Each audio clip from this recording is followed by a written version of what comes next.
In this video, I'm going to teach you how to connect Xbox Series S to an HP monitor. It's a very easy process, so make sure to follow along.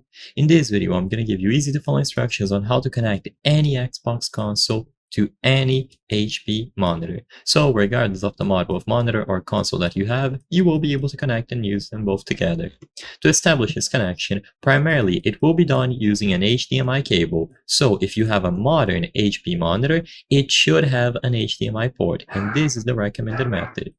Alternatively, if it doesn't have HDMI for whatever reason, you might need to purchase an adapter. Older models of monitors might have a VGA port, and you will need to purchase a VGA to HDMI adapter. Either way, plug one end of the HDMI cable into the Xbox. The Xbox should always have an HDMI port. This is going to be the same for every single model, so old gen or new gen consoles. And the other end of the cable goes into the HP monitor.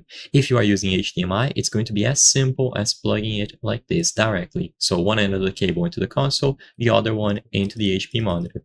If you are using VGA or something else, then you might need to use specific adapters. So there's going to be one more connection to be made. Either way, it's simple.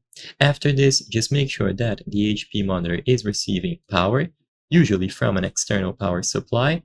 Power it on, choose HDMI as the source, and you will be able to use your Xbox Series S in conjunction with your HP monitor. So in short, all that you need is the proper cable, which for 99% of people is going to be an HDMI cable. Plug one end into the console, the other one into the HP monitor. If your monitor doesn't have HDMI for whatever reason, then you will need to purchase an adapter. So I hope I was able to help you.